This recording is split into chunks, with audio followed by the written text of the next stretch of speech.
Leading to Here. Extraordinary stories from everyday leaders.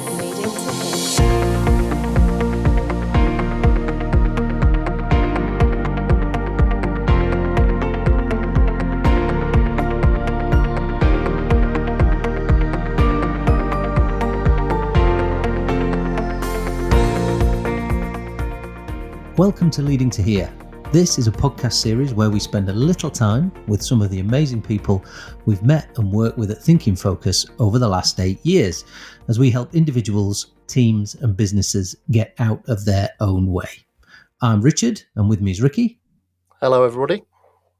Our guest today is Rachel Hurst, a talented and tenacious leader who's Chief Operating Officer at Domino Printing.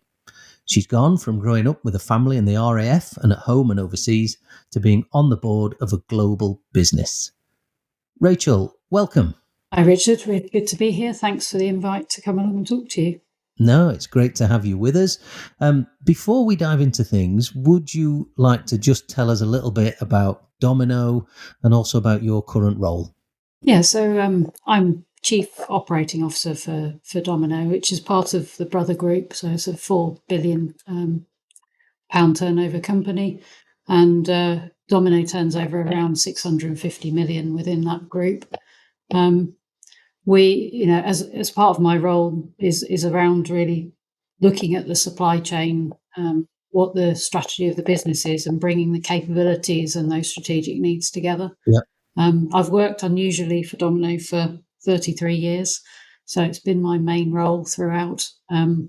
But I've had a really vibrant set of experiences throughout, and really enjoyed every minute of working with the business. So I've never got bored. I've never not had a challenge in front of me, and I've just found that really motivating and a reason to be here. Well, let's try and dig into some of those 33 years and vibrant experiences. What just tell us a little bit though. Because Domino is a massive business, but how would someone know of it? What exactly does it do? What's its output, if you like? Yeah, so we print variable codes onto products. So if you're familiar with best before dates on food, so it's high-speed industrial printing. So at its least complex, it's that human-readable best before, use by right. Date. Or, we might print things like 2D codes, yeah, right up to full label printing that you might see on a shampoo bottle, for example.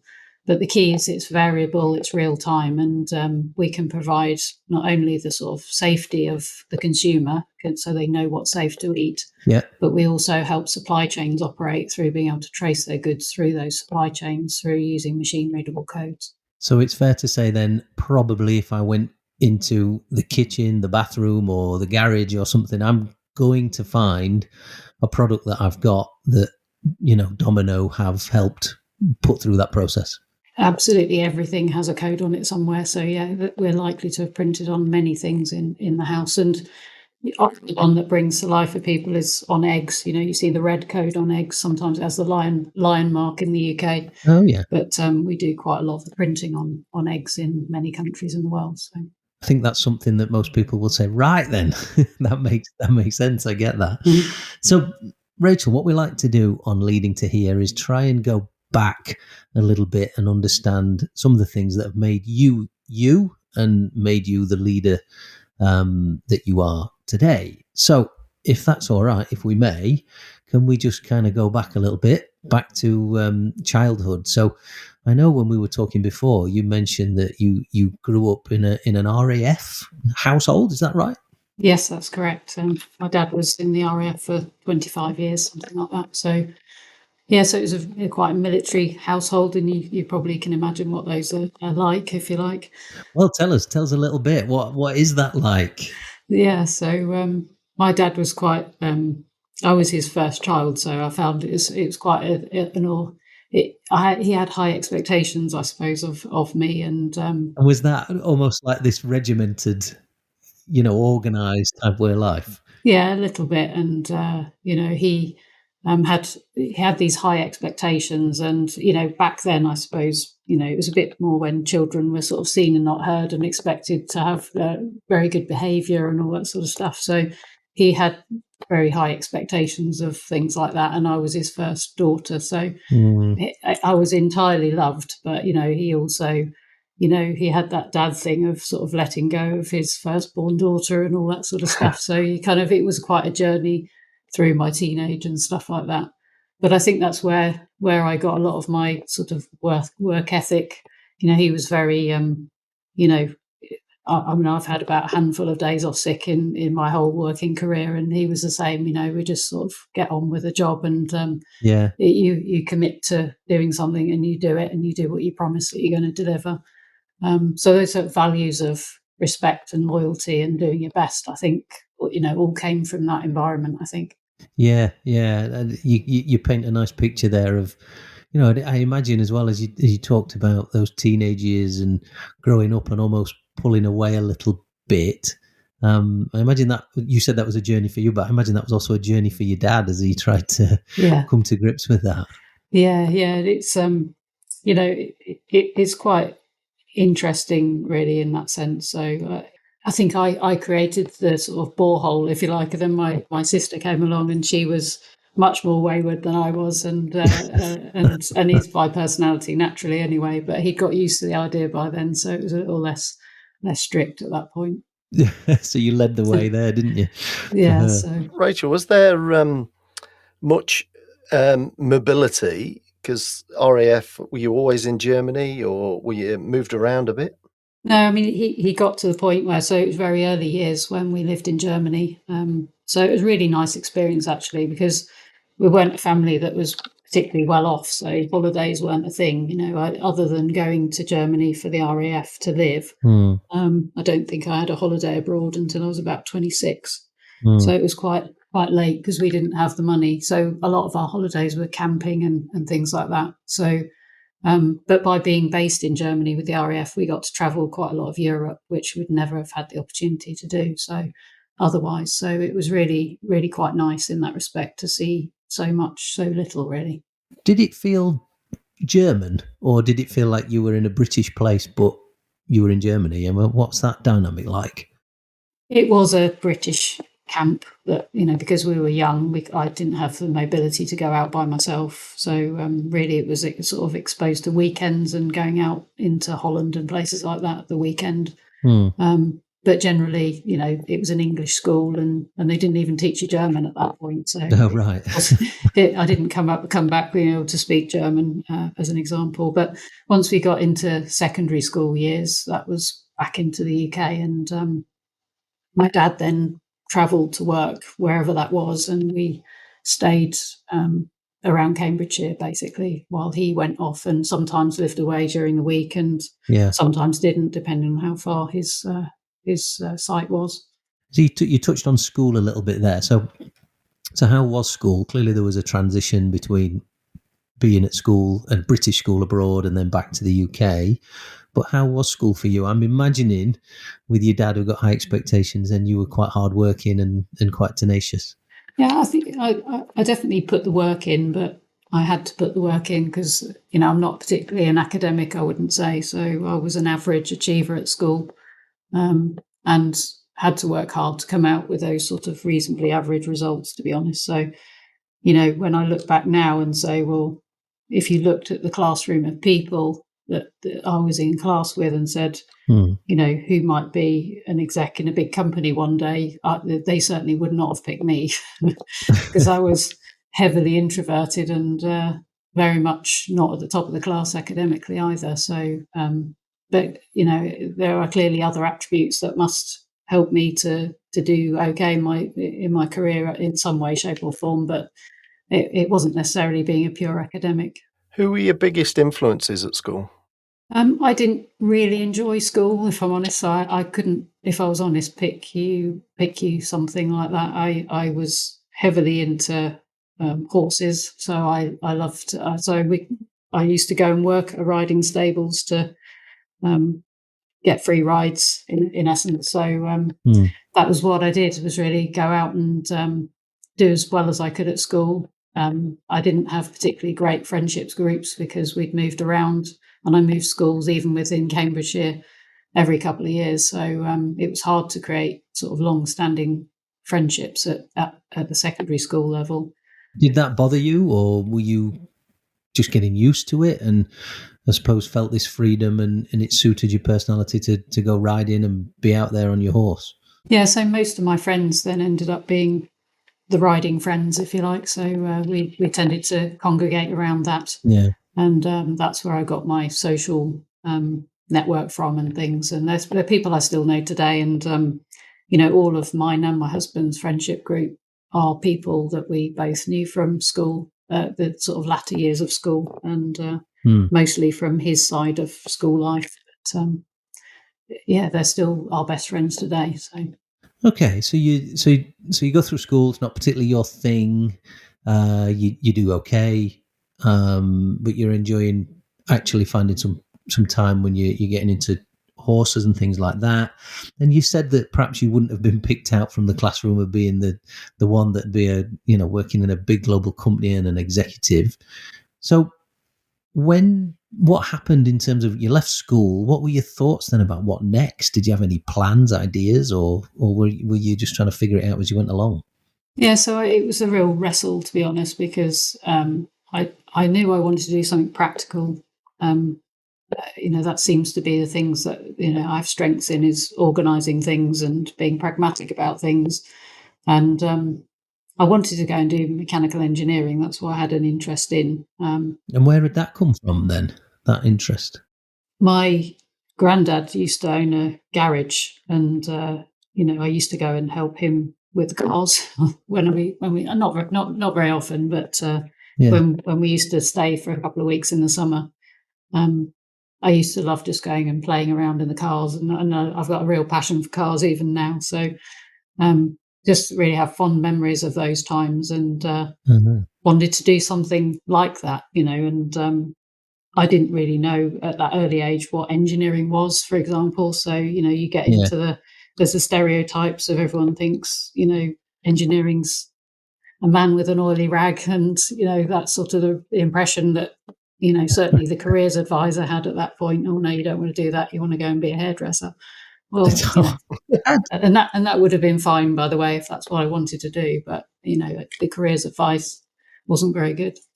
How does that feel for someone that you'd got an idea if you wanted to work in mechanical engineering, you want to go study that, or you want to do something with that? How does it feel when a careers advisor is kind of looking at you looking at you and going, "Well, no, you're a girl. That's not for you." How does that feel?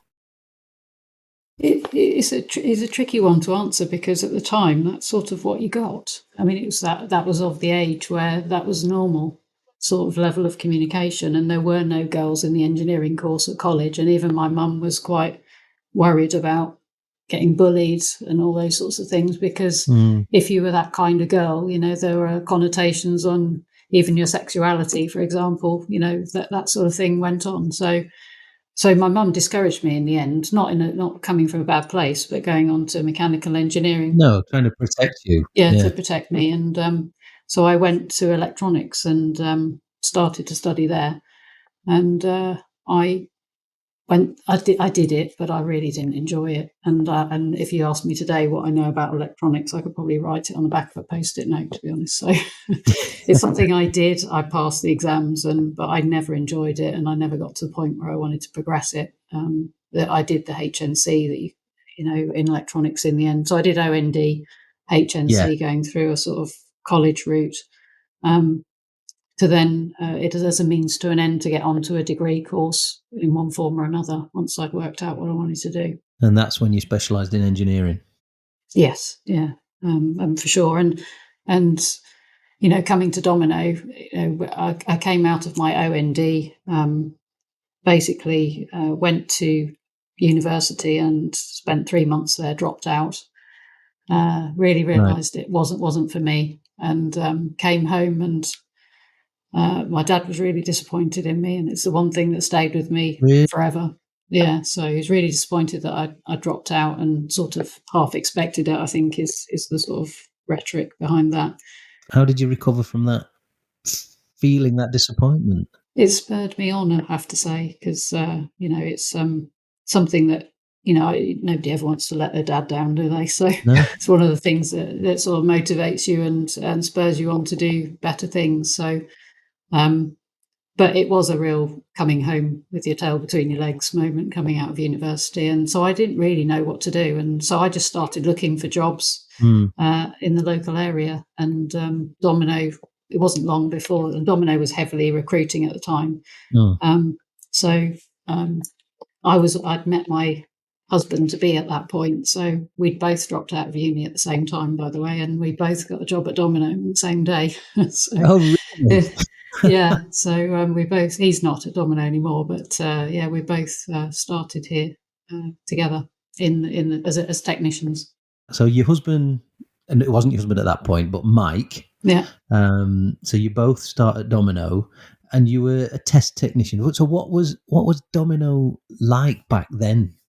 Yeah, so we were probably turning over maybe 100 million. So we weren't it wasn't a small company in the true sense, but it wasn't yet medium either. But it was in that sort of growing pains phase where, we did a lot of, the factory looked a bit like an office building and wasn't really very well organised. And but we used to do things like repair PCBAs down to component level here. And that's what I started doing when I joined. And, so we were doing everything, nearly all the jobs we were doing internally to try and get the inkjets out of the business. And inkjets at that point had just become a legal compliance for food manufacturers to have on their products. So you couldn't make enough inkjet printers, you couldn't make them fast enough. And it was a really good point to be in the business, because this is when the business could really afford lots of things. So there's lots of investment going into new products, and there was lots of traveling around the world, at some points later to sort of, get the products into the channels and get them being sold. So it was that legislation really was a trigger for many of, there's three main inkjet manufacturers that are truly global. And that was the mechanism to get them really established, really, was that legislation. And it gradually went round the world and fueled that growth for many years to come. Rachel, what was it like as a female in that environment in the 90s? Because you said Domino were heavily recruiting. Were you in a minority? Was it male dominated, or actually was there more of a balance then? When I was on my engineering courses, I was the only girl, and that was pretty normal, to be honest. There was one girl on electronics, there was one girl on the mechanical course, and you always get all the ribbing and jibing that goes on, but today stuff that's just not acceptable, but that was again quite normal. Coming to Domino, I was working on the shop floor, and again, our shop floor environment is more assembly sort of work, and it's much more balanced to be sort of male and female oriented. So I was not on my own by any stretch. And Domino throughout, although it's an engineering business, and attracting engineering competency in women into Domino is obviously hard, because the demographic of people coming out of college and university is quite low numbers that are female. But and that continues today. I mean, we work very hard to try and drive our sort of diversity ratios up, but it's hard. You have to work hard at it to make it go in the right direction. So yeah, I think I've never felt in Domino disadvantaged as such in a career sense. Yeah, you still always have to navigate the situations around, culture more generically is finding its feet in terms of diversity and inclusion. And so that inclusive culture that really sort of helps women to be successful and heard is still, something that we all work with every day, don't we? So I can't say that's not present at Domino, because it is. Well, no, but that in many ways it's good that it's present, because it's mindful, isn't it? Well, I think what you're describing there is a business that's mindful to want to break those stereotypes and to encourage diversity across the board. And I think the moment we're not mindful of it, you could argue, well, actually then it's in the subconscious and that's just how we live. But being mindful and being conscious of it, I think is still very important for every business. Rachel, who was influential in your early career at Domino? Who helped you in terms of shaping your early career there?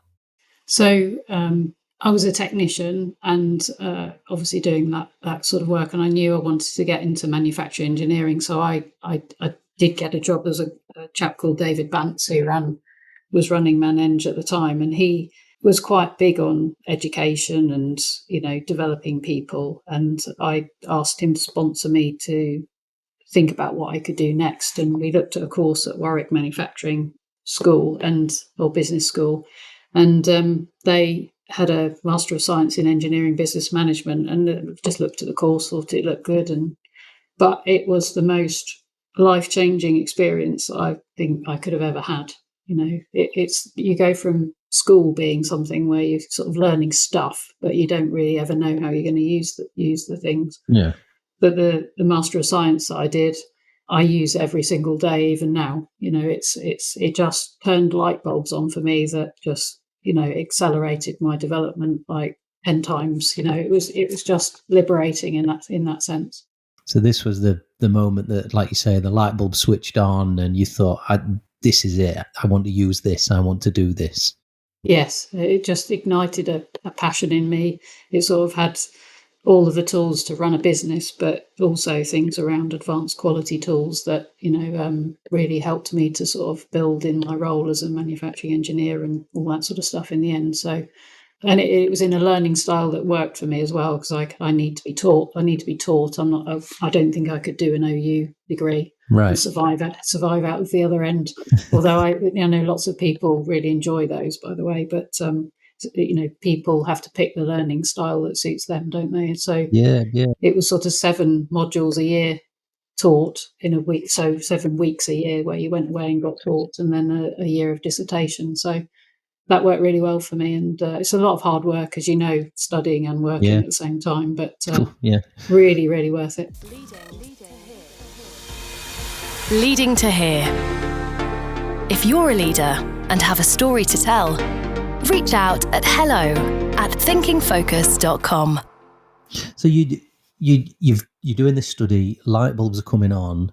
You mentioned something a minute ago about you kind of didn't know what to do, and you've joined Domino. You didn't know where it would go, and we hear that from lots of people in this podcast that say, I hadn't got a plan. I just did one thing, and then that led to another, and maybe a light bulb switched on, and then so. That sounds very similar for you. So was there a point then when ambition kicked in as well? Was there a point when you thought, wow, I'd like to climb the ladder a bit and use these skills, but maybe also lead people and run things and organize things? I can't say I've ever had that kind of effect. And I don't know if because I'm so introvert, well, when I was younger, I was very, very introverted. So, I mean, so much I wouldn't have rung up to have my hair cut. You had to ring up in those days, and I used to get my mum to do it because I couldn't face it. So it's that sort of, Yeah. I think it's that inbuilt thing of just wanting to do your best all the time. And I've always been of a mind that, if you deliver and do the best that you can and look around you and see what needs fixing, developing, making, whatever the words are, and your results will do the talking a little bit. And the first job what I did realise is that I needed to get commercial experience. So that was the first sort of epiphany, if you like. Mm. And being that person that was still quite introverted and shy, I decided to apply for a job in product management. And I still maintain today that's one of the best jobs you can do if you want to learn how a business works. And because this gave you that full view and part of that commercial acumen that you talk about. Yes, and somebody really took a risk on me at that point, because I must have shown something in the interview. I don't know what it was, but in the round, you wouldn't have said this person's going to make a good product manager. Necessarily at that point. So the first sort of 6 months, I was then stood in a launch conference in South America in front of 100 angry distributors that had some issues with the current product, but were getting a new one as well. And you kind of just just it's in at the deep end, and it was just like somehow you have to sink or swim, and I swam somehow. I'm not really still quite sure, but Yeah. But you mentioned something as well about, if you go back to your dad and high expectations and work ethic and pushing yourself and all those sorts of things.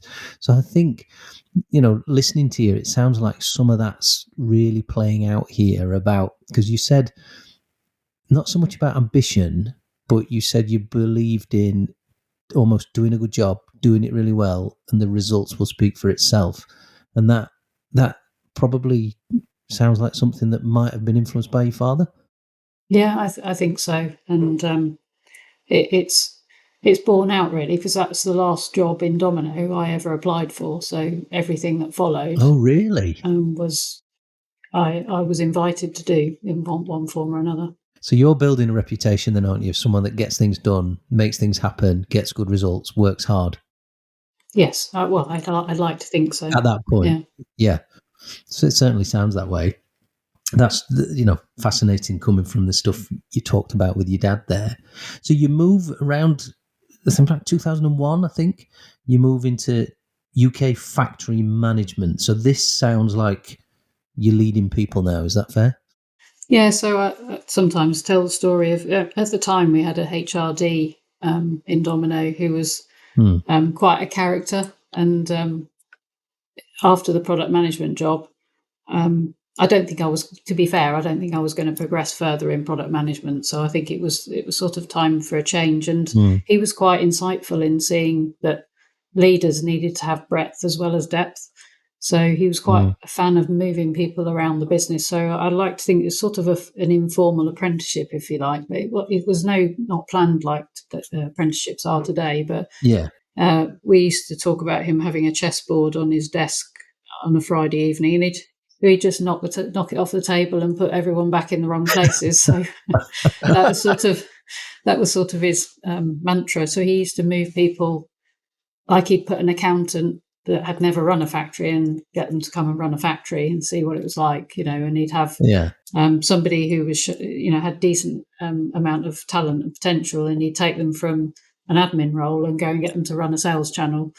And that's assuming they had a mature team under them, sort of thing, so they couldn't make the wheels come off the bus. It wasn't reckless. It was quite calculated in looking at talent and also thinking, how do we develop this person?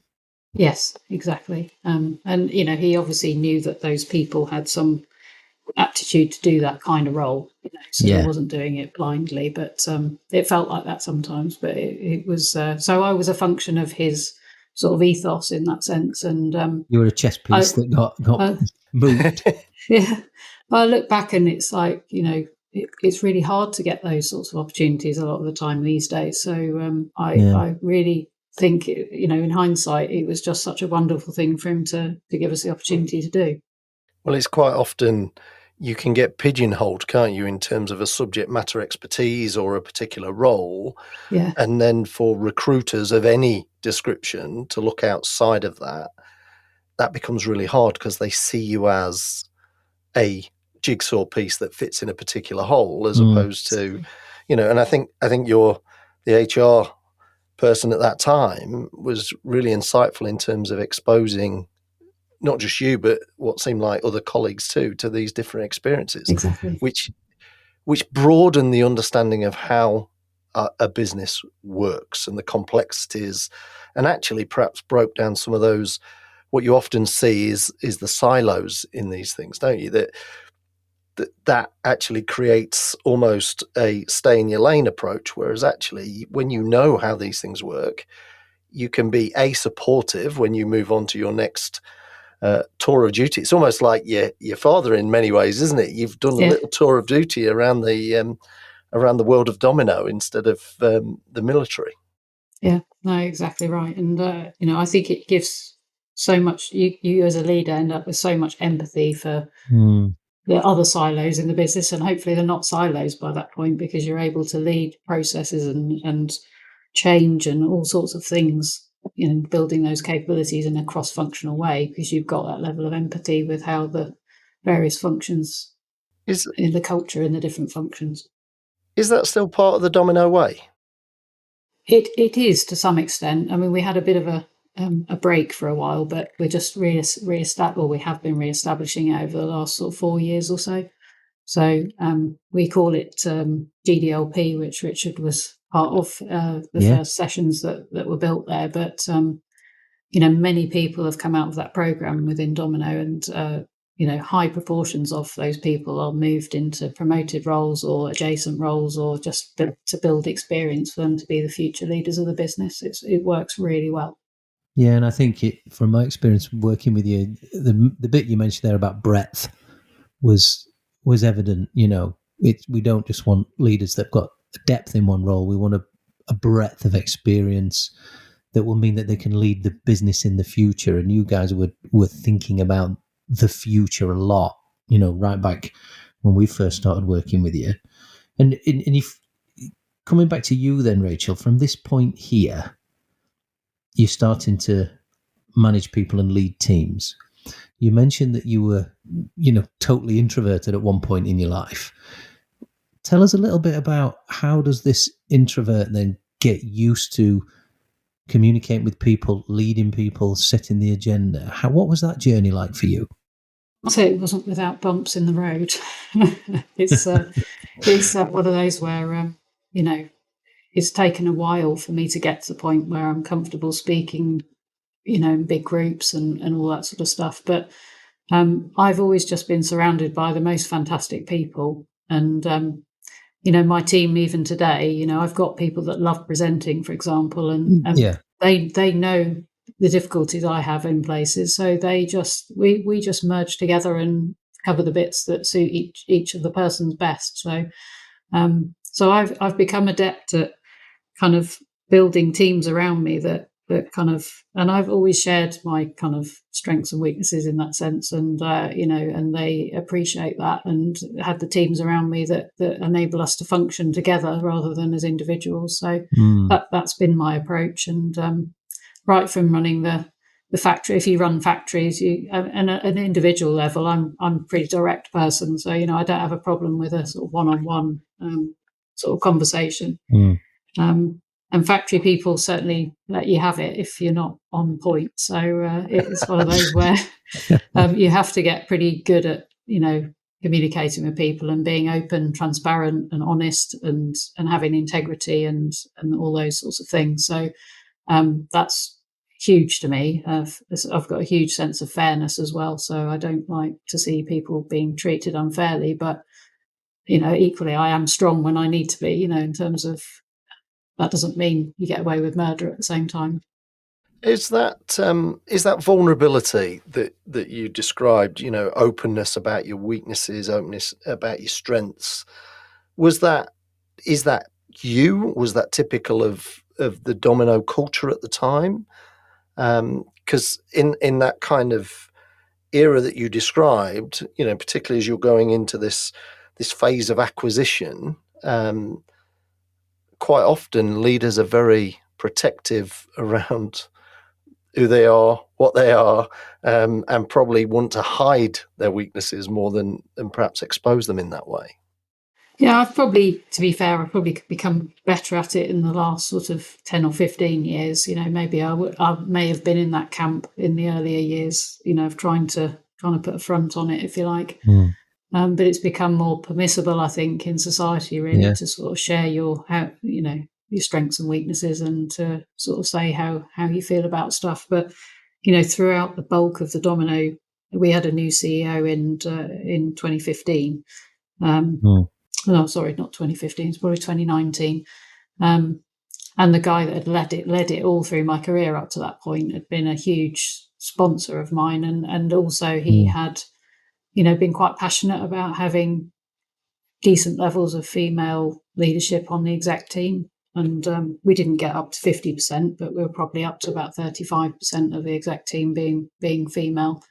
And he valued the kind of diversity in, and the effects of that diversity within his team. So, I've always felt like support, even when I've had the most difficult times. And, I have had very difficult times when it comes to sort of, and I'll be open with you, having children and stuff like that.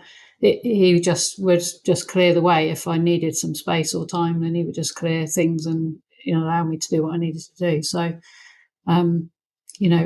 just Domino is a hugely supportive culture to everybody like that. So, and people really value that, in the sense of, if the ships are down, the company's behind you and it's not going to chuck you out the door or anything. It's wanting to make you successful and to hold you up through those processes. You strike me as the sort of person that, if Domino wasn't like that, that's probably not an environment that you would want to be in or thrive in as well.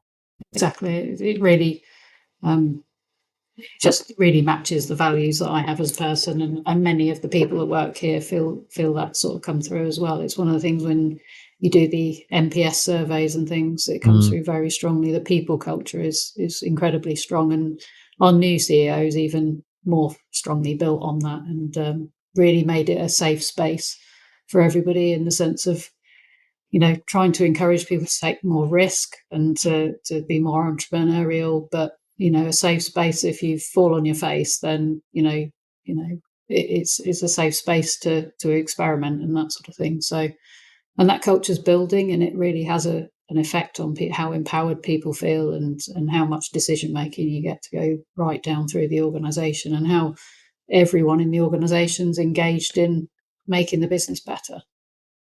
Let's just touch on something you said there briefly, because I think it might be really interesting for people listening. So, correct me if I'm wrong, but I think your daughter Erin came along in 2007. She did, yes. She did.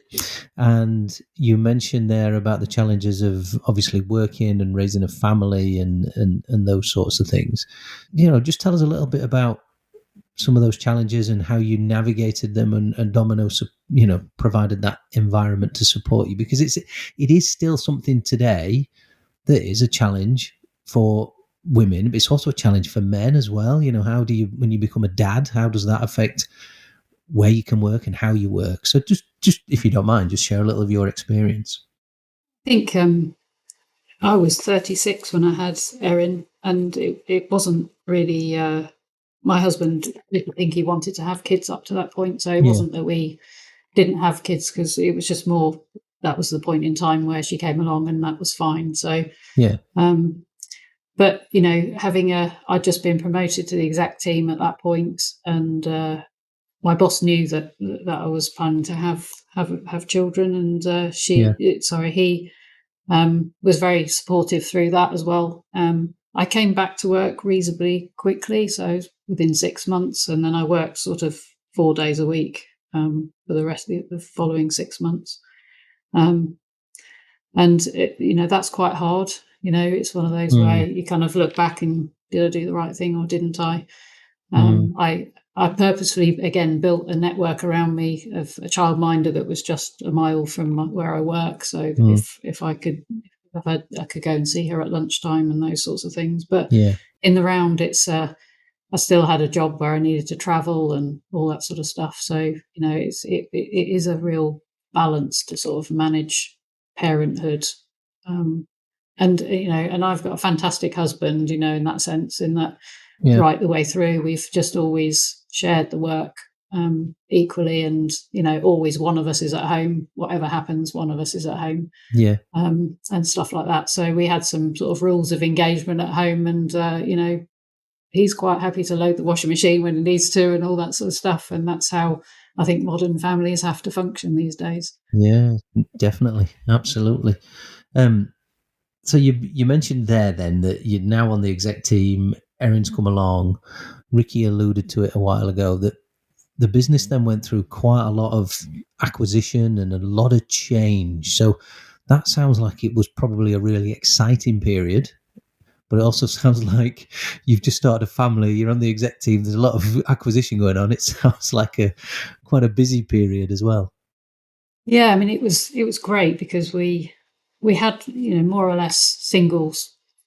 Well, a couple of technologies. So if you think about a production line, you've got to print on the shampoo bottle, you need to print on the box that it goes in, you then need to print on the pallet that it gets stacked into. And you might need to join all of those products together with software to sort of allow the traceability to happen.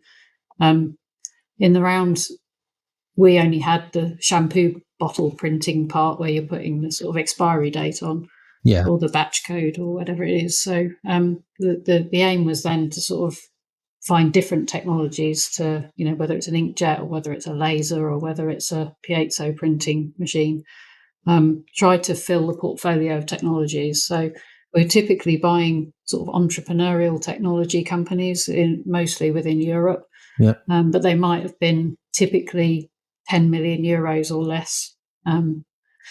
And we were quite an established business selling to multinational companies mostly, and those multinationals obviously having quite high expectations. So the challenge was always taking that technology in and completing the transaction, but then almost the very next day having to have MNC level quality and process and compliance and all the things that come with, that sort of stuff, which clearly wasn't there. You had to sort of really knife and fork a lot of that stuff whilst you worked with the team locally to sort of mature everything that they were doing, because usually it's an entrepreneur that's had a good idea and it's their idea. They've built a small team around them and they're shouting over the desk to sort of get stuff done.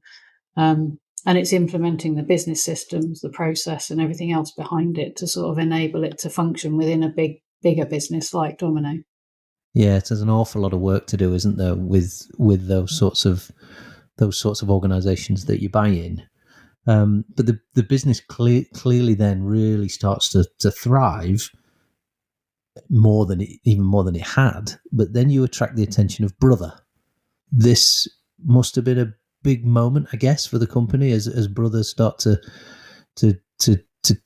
take over and get involved. And how has that worked? And what was that like for you individually?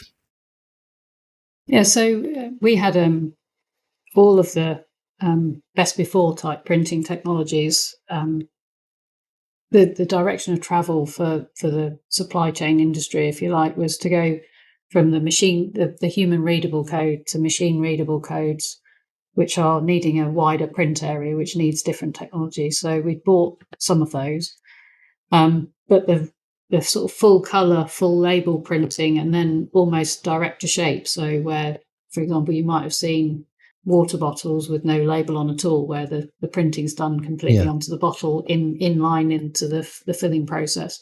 So this digital printing is far more complex, and we'd been doing some of it for a time, and usually labels are printed offline in the sort of packaging manufacturer's sort of location, and then they buy reels that go onto the production line.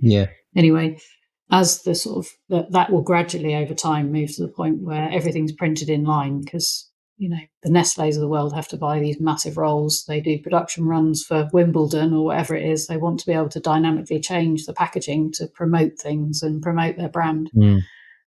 So digital printing is a massive investment. It's a bleeding edge technology where you're pushing the boundaries of technology all the time.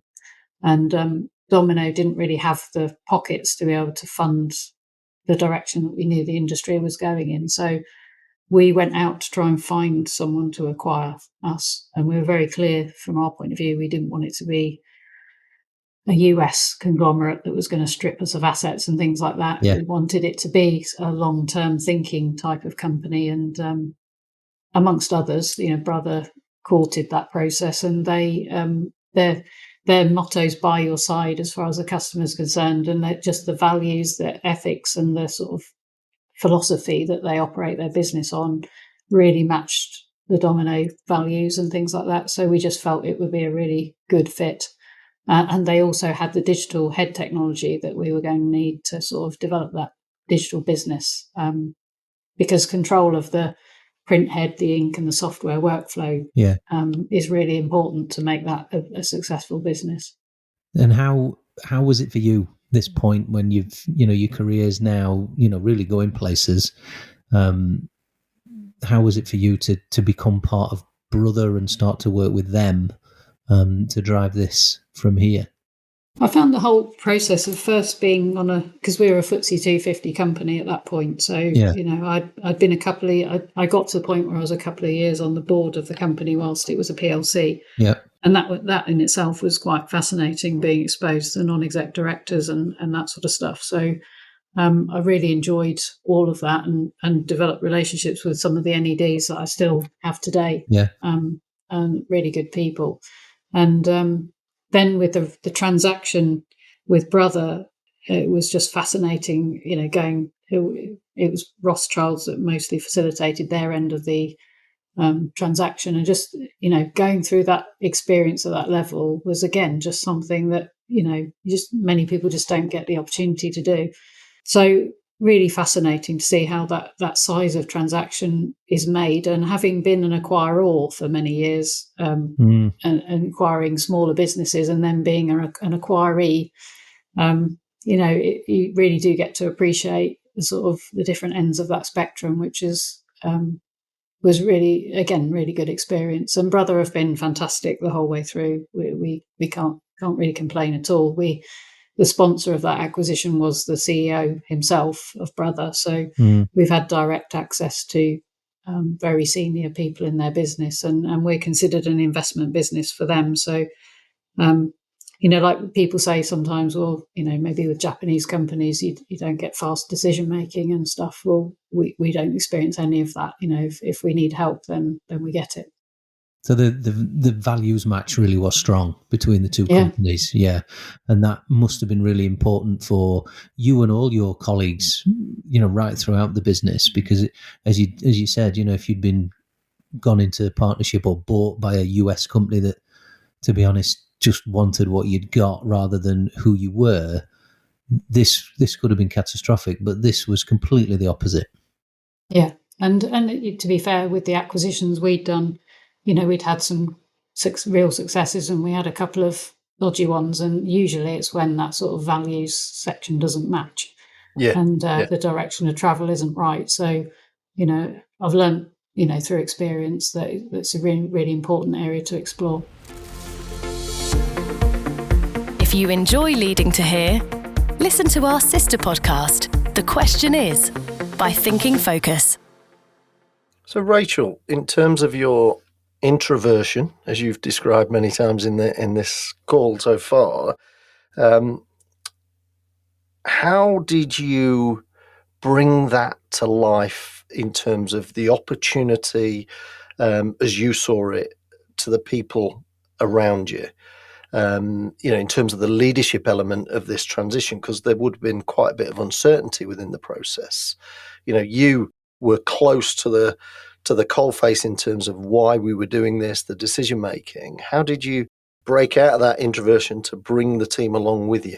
Yeah, I think within the process, I think all three of the board directors at that point were seen as people that had quite a lot of integrity, in the sense of if you asked a question, you'd get a straight answer. So honesty, transparency, and I've tried to maintain that all the way through. So generally, and even now today, people know if they ask me a question, I'll be open about the answer. And if I can't tell them, I'll say I can't tell you. But in the round, that's sort of part of the brand or the management style, if you like. And because many people in Domino are long serving, as am I, it's quite a familiar environment. So when you get into those, it could have been bad for me as well, right? I mean, it didn't necessarily follow that I would remain after the transaction and things. So people appreciated that in the process. And, we just were open and communicated strongly about it. And Brother were in the first day after the transaction completed. And, just even the first speech the CEO gave was just really open, honest, and, had the integrity people were used to within the Domino business. From then through to now, Chief Operating Officer, where you are today, how would you describe your leadership style? What are the key components for you? I think from my part, I've always sort of felt myself as sort of here to unblock at whatever level in the business I've had a job. My job's been really to unblock, to allow people to get on with their jobs and then sort of get out the way. And it's trying to develop teams that, have the right capabilities, to be empowered, really. We've always run in the factories a philosophy called mission-directed work teams, and really that's about getting the teams of everybody engaged in improving the business. So we're very strong on sort of continuous improvement culture, Yeah. and empowering people to get on with the stuff that they need to do. And I've just got to get people, to allow things to flow as fast as they can through the business. It's doing that unblocking role, and if you're doing it at a technician level or COO, it's the same thing. It's just doing it at different, whatever your day job entails, really. Yeah. But the sort of thing that in my later career has become really clear to me is that, to empower people, you've got to create that safe space for people to, fail if they, sometimes you don't want them to fail all the time, obviously, but, in the round, if they are going to fail and learn and, try not to do it again sort of thing. But, that allows them to then take risk and be a bit more boundary breaking when they need to be. And that obviously then is underpinned by, really good talent development program, which obviously, includes that sort of thing we talked about earlier around sort of making sure you've got that inclusive culture so that you're not just developing the people who are shouting loudest. So what excites you next as you look into the future? I kind of really just get a kick out of helping people see their own potential, to be honest, these days. So, there's a huge amount of exciting things that are going on at a strategic level in the business, which obviously involves doing stuff. Yeah. But, in the round, the thing I get most satisfaction from is seeing people, see that. And I spend quite a lot of time with females in general in the business to try and, because a lot of women in particular still, even now, even though the culture is quite significantly different to when I grew up, sort of thing, still struggle with confidence and feeling like they have a bigger voice as other people in the business. And given we're still an engineering business, our diversity rates are still sort of more like 25% than 50%. So we've just got to really concentrate on that inclusive environment to try and get to a point where people, who are maybe a bit quieter, but are encouraged to believe in themselves and feel that they can speak and they have got a view that's worthy and they can do what they're setting off to do. Nearly all the women I've worked with have had confidence issues in one form or another. So it's really about unblocking that. And I don't like the word role model because it's a bit too bigging yourself up, but, in the sense of trying to give people some inspiration that if I can do it, so can they, Yeah. Definitely. I think what's interesting about your journey, Rachel, is you're so unassuming around stuff. You've tried stuff and, particularly going back to school, it's not worked for you, that environment. So you've gone and found yourself an environment where you feel more at home, more comfortable. And all the way along, you described it as this apprenticeship, and you've maximized every step of the opportunity and, created and built teams around you that allow you to play to your strengths, allow them to play to their strengths. And I think that's a really powerful example, particularly to young women who want to get into this field, who want to grow into this field, because it is, such a challenging environment. Not because it's difficult, but because often it's their perception of what it's going to be like that's the blocker, not the fact that they're not welcome in the environment. As you've said, we want more, and often the attitude is the bit that stops people coming into that. So if you were to give them one piece of advice, these females aspiring to kind of follow your trailblazer approach, you might not feel like that, but it certainly sounds like it from where I'm standing. If you were to give them one piece of advice, what would that be, particularly these aspirational females coming into engineering? I don't know if I've got one, to be honest, in one thing, but it's really just believing in yourself and believing that you've got some contribution that's valuable. If they can find somebody in their business that can help be a sponsor for them, whether you call it sponsor or a mentor or something that allows them to sort of, I'm struggling with this or this person. A lot of the times it's a person that's just really dominating and they can't find a button to press that sort of allows them to sort of unlock a relationship, if that's the right word. Yeah. And it's really just, if they can find a sponsor that can help them with that, that can be a really strong place to be.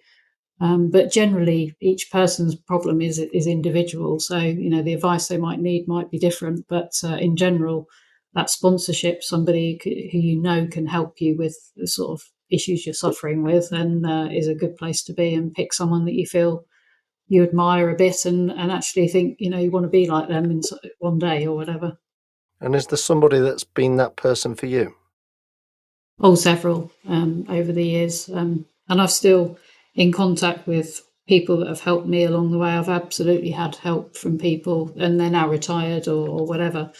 But, have been a huge, huge help to me. And without them, I would not be where I am. And so for me, it's been a massive enabler for me. And it's been something that, they've seen some potential somewhere, and had some foresight of what I might be able to do.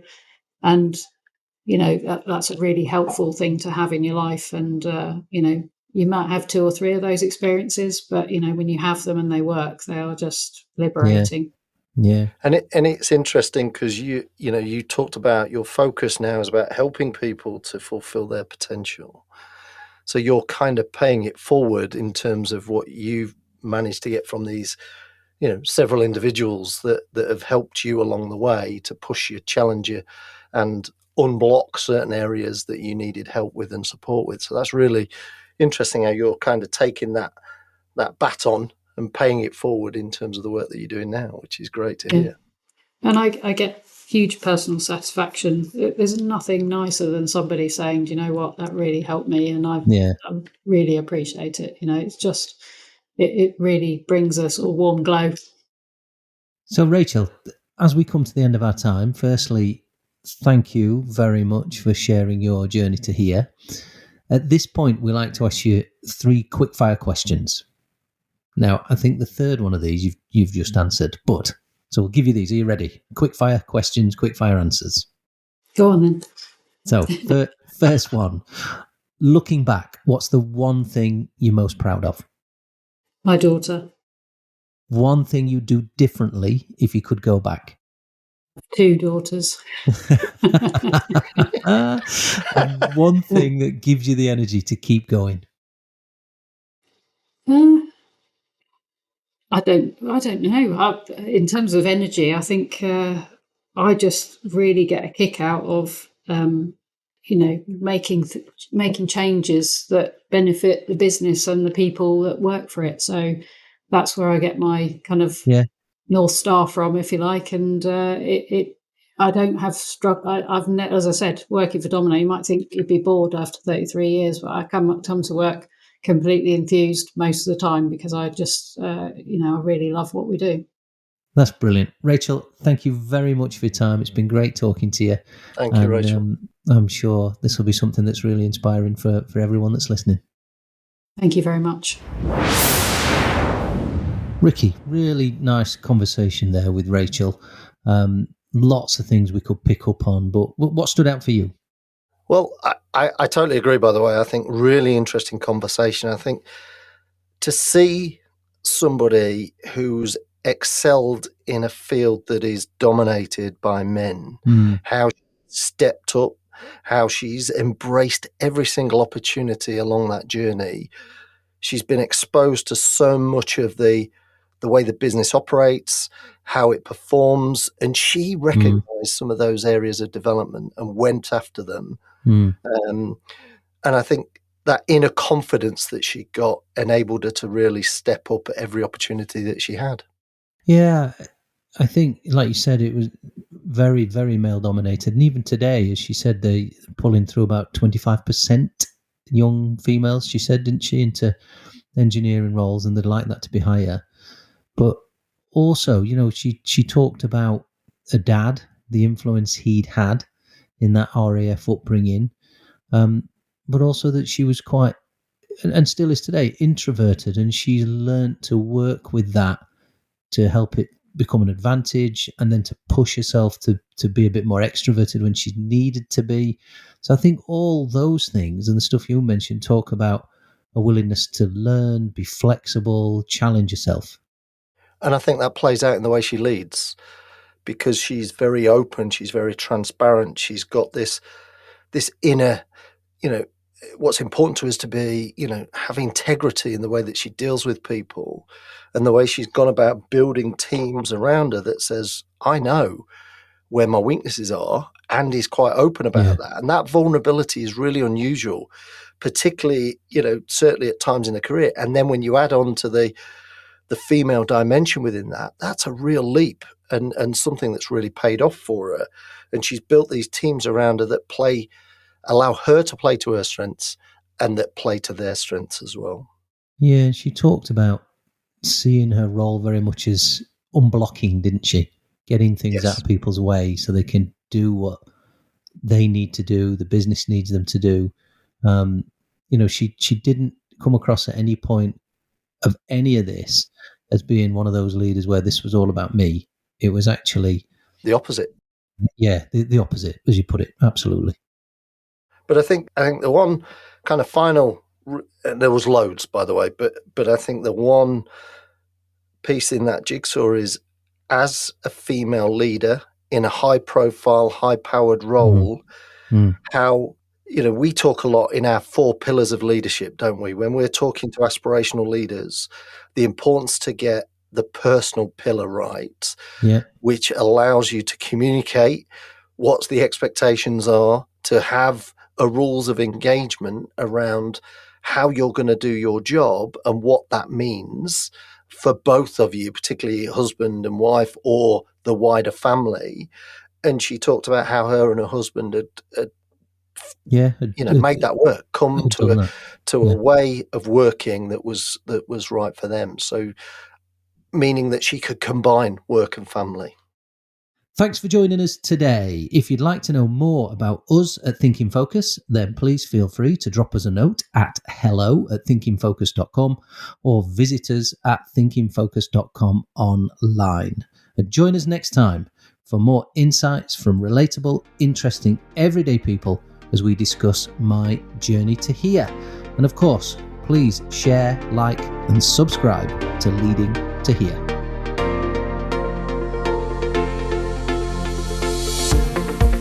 Leading to Here. For more episodes, visit us at thinkingfocus.com/leading to here.